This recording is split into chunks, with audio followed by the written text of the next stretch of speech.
Dr. K, just again, thank you again for hanging out with the podcast after the podcast show. We appreciate that. The conversation after the show, just to talk a little bit about you being a woman of color in the workforce. And at some point, you became an entrepreneur, but while you were in the workforce, what are some of the challenges that you had to overcome with being the only one that looked like you sometimes, or, being the woman, the only woman of color? Or Yeah. just give us some examples. How did you have to overcome some of the challenges and then how you overcame it? Oh my goodness. It was a bit challenging, almost like a culture shock of Mhm. being the only, and especially because I came from an HBCU Oh, where wow. Okay. that wasn't something that was definitely a barrier. So Hmm. going to places where I was the only, I felt like I stood out like a sore thumb, which Mm-hmm. means that it felt like I was underneath a spotlight, but not in a good way. Like there was a level of hyper visibility, yet hyper invisibility. My mistakes, especially being new, felt like they were exacerbated, Hmm. whereas like my voice felt like it was quelched if I was saying something that was countercultural. And Hmm. having to navigate that, it felt like I was thrust into leadership Hmm. prematurely, like before Hmm. I was truly ready. And even when I think about the way that I would try to show up in navigating the space, like I am a recovering perfectionist, so like I wanted to show up like Right. having like Correct. everything, and it almost made me feel like I couldn't fully show up presently in my vulnerability, and I was always navigating and negotiating like, is it okay to be like overwhelmed and to say that I'm freaking out, like I don't Right. know exactly what I'm doing, and how would that be perceived or Right. misperceived as challenging my competence and my ability to do this work. Hmm. And while I wouldn't say that I had folks that were directly negative, or like were trying to like plant the seed, but in some places like it's like, oh, like if I didn't have mentors or folks pouring into me and definitely saying like, you are here because you have a reason, you have a purpose, um, you may be feeling what they call like imposterism. um, Yeah. Yeah. yeah, you know, That's a real thing. We know that imposter syndrome does show up. Even you're brilliant. I know that. I've talked to you. I can see that. You were brilliant from the beginning. So, but then when you get in that space that you're the only one that looks like you and you're in a meeting and you want to speak up and yeah, you talking yourself out of it because you're like, well, I'm not sure how that might be perceived. yeah, And you know you got everything you need. That imposter syndrome it is a challenge for women of color. It really is a thing. yeah, yeah. The other thing that I attempted to do, which was not successful, was try to assimilate. Um, Yeah, that's showing up try to differently. trying to blend in or even trying to take the support role so that I can like get away from the spotlight. But Right. what I've learned is that like my presence precedes me, like literally and figuratively. Like I walk into the room and like eyes go on me. And Exactly. as opposed to trying to shy away from it or be fearful of it, I have stepped boldly into that. And that has allowed me to know that if I'm in this room, I am in here for a reason. And literally my presence, my energy shifts the atmosphere, and that level of power, that that could do I something. love you just made me have chills. I was like, so she learned how not to shrink back. Good for you. Because we do. We'll shrink back depending on, and I found that even though I'm outgoing, Yeah. I'm an ambivert. I grew up very introverted, but I've learned to become extroverted. So I'm an ambivert. I'm like a chameleon. I can shift in whatever environment I'm in. But sometimes I have to really push myself not to shrink back. Yeah. And I recognize that's something that you have to coach yourself through. It's like it's in your head. It's what you're telling yourself. It's the things that you're saying to yourself to get Yeah. you out of that headspace of feeling like you got to shrink back. So Yeah. what was your thing? What did you use to kind of get you in that pushing you forward so that you're like, hey, I'm here. I might as well perform and be the best, right? Yeah. It was a lot of things. I would say definitely it was prayer Yeah, and the prayer that's the warriors. key That thing. I know it's like was, go back to the Lord.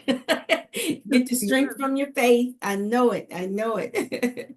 and then it really was just sitting with myself and realizing that they're literally accepting that this was my calling and my charge, and not feeling that I had to shy away from it, because Right. until I said like the full yes, Yes. like I was always going to be like a little bit nervous, a little I bit don't know. trepidatious. I don't know. Like you want me to do what? Yes, yes, Then I think I love that you bring your faith into this, because I believe that part of, no, all of it really, it's about a faith walk. yes, God will yeah, not put us in places and spaces that He does not want us. He yeah, will equip us along the way, but you came equipped. Let's just be clear. I can hear that. I mean, you were already equipped. It's just sometimes you gotta, plug back into your faith to give you the strength to move forward. And yeah, no weapon formed against you is going to prosper. There are going to be people that are going to show up. That's yes, that's just reality. Everywhere we go, there's going to be somebody that pops up.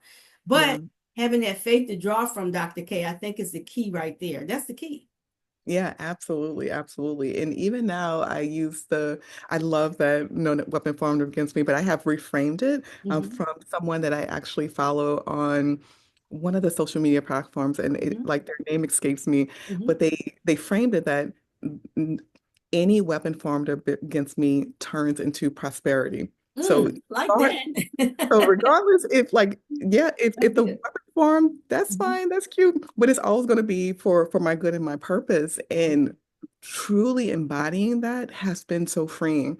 Not to say that it's always easy, and not to say that there aren't still situations where folks try to challenge my Yes. credibility and Yes. my competence, Hmm. but there is a deep knowing and a deep, yeah, yeah, it's a deep knowing that I am here for a purpose. Hmm. And like even if it comes, like it's almost like I expect it to come, Right. because Because it's they gonna they don't come. want the shine. They don't want the Yeah, shine. because in the end, you got to remember that, and there's a song too says that the world is designed to make you sit down on your gifts, right? I was just Mhm. having this conversation earlier with my oldest daughter about, her son is very, my grandson is very like, I'm here, and she's like, Mom, I just want him to keep that attitude, being able to shine.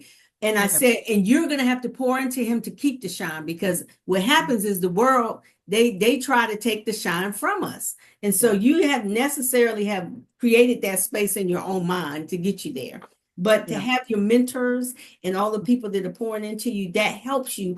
I always say it's nice, but it ain't necessary, because at the end of the day, you have to help you, which means plugging into your faith, which gets you where you need to be. Absolutely. But in some points, it was necessary, because, like, when you feel like you're completely removed, having that reflection of somebody that sees something in you that you Yeah. don't see yet, oh my goodness, So it they was believe in you before you believe in yourself. Yeah. absolutely, absolutely. So I am incredibly grateful for all of my mentors that walked with me, that were patient with Mhm. me, that were gentle, and even those that gave me like the push to like, girl, you playing, you. Go. Because that, what I find, Dr. K, and I talk because I work with high performing women of color in Yeah. corporate America to help them with their navigation. And a lot of them just don't want to be seen, because part of it is you show up with everything, but then you don't want to be seen. Just like you said, you want to play behind the scenes, and that makes it easier because now you're in a support role. Yeah, If I'm yeah. supporting you, I'm still contributing as a team player, but I'm not in the forefront and everybody's not looking at me. Yeah, yeah. Learning to navigate that and get out of that space of feeling like you don't want to be seen, because you're Yeah, already in the arena. You might as well play in the arena, right? And yeah. be in the forefront, because everyone, all eyes on you anyway. Just what you said, coming through the door, all eyes are on you. Who is this? Exactly, exactly. But I have so much grace because I was there, Yeah. and it almost I try to think about what was the turning point for me that literally like ignited the spark to say, no, you like being in the background is literally not an option. And in And while I probably can't pick one instance, it Right. was a series of events that allowed me to see that, yeah, like you can't lose. Like even if you like your worst case scenario about what it could possibly happen, Right. it's literally only up from here. So Right. Let's It's go. Just be in it. cool. So I love that. I love that because the more you do, it's like there's a saying. I don't know if you've ever read the book by Dr. Susan Jeffers, Feel the Fear and Do It Anyway. But I It's love an that. excellent book. Yeah, because a lot of times we have to walk in it. It's like, yeah, I'm fearful, but I'm going to walk in it anyway. And I'm going to be seen and I'm going to be valued and heard. And part of that is how we coach ourselves. I really Yeah. believe that, we can, in the pouring in of mentors, you have to have their voices kind of echoing in the back of your mind as you walk into that space. Yeah. And it sounds like you have that. You've been doing that because you pivot. Every time Yes. you walk somewhere or go travel somewhere, you're pivoting and you don't know what the audience is going to be like.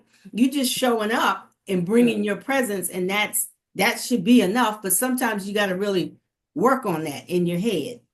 Oh yeah, oh yeah. And for me, it has been definitely a faith walk Yeah. and just remembering literally what my name is. So Mm, for those who don't know, Kelly means bold, hmm. brave, I love that. also like warrior. Hmm. And my middle name is actually from my grandmother, and that means graceful, and God has favored me. So literally, I am walking in favor in any space. And if I have like that inkling that, oh my goodness, this is scary, like, girl, what is your name? Doctor, I love that when you say, "What is your name?" Just come on now.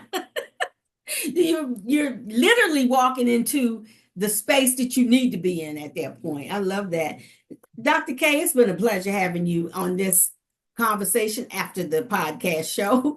And could you give any advice to next gen about, how to navigate landscapes like walking into a corporate space and being able to be successful and thrive and not survive but thrive? Give us just one pointer or something you want to share? Find your community. Find I someone love that. to share the highs and the lows with, and to know that because you are there, you are meant to be there. The only person that can take you away from it is you. So if you reclaim your power, you will have everything that you need. And I am so proud of you for being in that space. Excellent. Thank you for that. That was such great advice. And again, thank you for who you are and what you do. And we look forward to seeing you on so many different platforms. So thanks again. Yeah, pleasure. Thank you so much.